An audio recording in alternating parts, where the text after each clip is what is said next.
Sementara sing medeni dhewe ngafir kene niku Wahabi.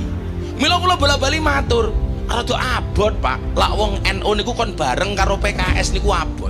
Miftah Maulana Habibur Rahman atau lebih dikenal sebagai Gus Miftah melontarkan pernyataan yang bikin heboh. Ia mengatakan masa NU bareng bersama PKS. Kontan pria nyentrik yang akrab disapa dengan Miftah tersebut mendapatkan tanggapan bermacam-macam di dunia maya. Warganet lantas mengingatkan Al-Hujurat ayat 10 yang artinya sesungguhnya orang-orang mukmin itu bersaudara.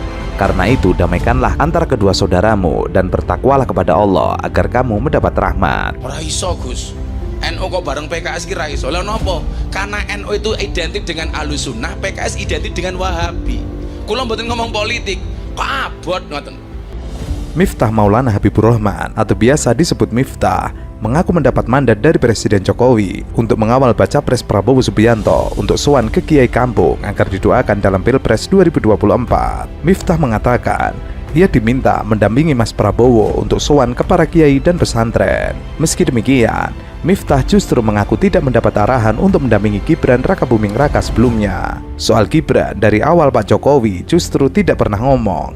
Itu menunjukkan bahwa keinginan bukan dari Pak Jokowi, tapi dari masyarakat. Tidak ada arahan dari Pak Jokowi terkait Mas Gibran. Kalau sekarang merestui, ia karena permintaan tinggi dari masyarakat. Miftah yang mengaku dekat dengan Gibran yakin jika wali kota Solo itu mampu menjadi pemimpin pendamping Prabowo. Menurut Miftah yang melemparkan isu soal Gibran belum mampu menjadi calon wakil presiden, justru lawan politik yang takut kalah. Sementara dalam acara yang menghadirkan sekitar 1000 kiai dari Tegal Raya dan Banyumas Raya juga sempat menampilkan gambar Prabowo Subianto dan juga Gibran saat Miftah memberikan tausiahnya. Miftah awalnya bicara terkait keahlian Prabowo Subianto. Ia menilai Prabowo merupakan ahli pertahanan dan ahli politik internasional yang berwawasan luas. Miftah menilai Prabowo Subianto membutuhkan sosok yang paham di bidang ekonomi hingga pangan untuk mengisi keahliannya. Selain itu, ia juga menilai Prabowo harus memperhatikan kondisi Indonesia yang kini pemilihnya didominasi oleh milenial. Miftah pun mengusulkan nama putra Presiden Jokowi, Gibran Rakabuming Raka, dan Menteri BUMN Erick Thohir yang mungkin memenuhi kriteria tersebut. Ia juga beralasan kedua sosok itu dekat dengan dirinya.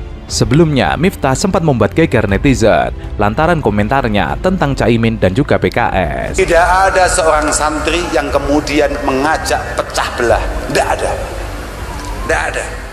Miftah Habibur Rahman mencoba membalas narasi bahwa Prabowo tidak memiliki istri. Bagaimana mau mengatur negara, mengatur rumah tangga saja tidak bisa. Miftah lalu bertanya kepada jamaah, apakah ada syaratnya seorang presiden harus memiliki istri? Istri itu bisa mendorong kesuksesan, juga bisa mendorong pada kehancuran.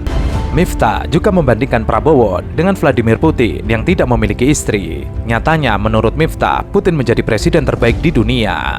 Ia juga memberikan contoh seorang istri yang malah menghancurkan karir suaminya, salah satunya Ferdy Sambo. Ia juga bercerita tentang Prabowo yang akan mewakafkan rumahnya di Hambala untuk kepentingan umum. Miftah juga membalas narasi ejekan kepada Prabowo yang pincang. Miftah mengatakan bahwa pincang Prabowo akibat perang di NTT. Jadi, kalau ada rakyat Indonesia yang menghina Prabowo karena pincang, maka ia sama saja mengejek veteran. Sementara itu, Menteri Agama dan juga Ketua Umum Pimpinan Pusat GP Ansor, Yakut Khalil Qomas, meminta santri untuk memilih calon pemimpin pada pemilu 2024. Hal itu disampaikan Yakut usai melepas jalan santai peringatan Hari Santri di depan Gedung Negara. Yakut mengatakan, santri harus terlibat dalam setiap episode sejarah negeri, termasuk pemilu 2024, dan harus pintar memilih calon pemimpin. Santri diingatkan jangan pernah memilih pemimpin berdasarkan tampakan fisik. Begitupun santri tidak mudah percaya dengan janji manis calon pemimpin, namun terlebih dahulu mengecek rekam jejak calon pemimpin. Yakut menjelaskan, santri dapat melihat rekam jejak calon pemimpin di masa depan. Salah satunya tidak pernah menggunakan agama sebagai kuda tunggangan untuk sebuah kepentingan. Untuk itu, santri dapat memilih calon pemimpin yang serius.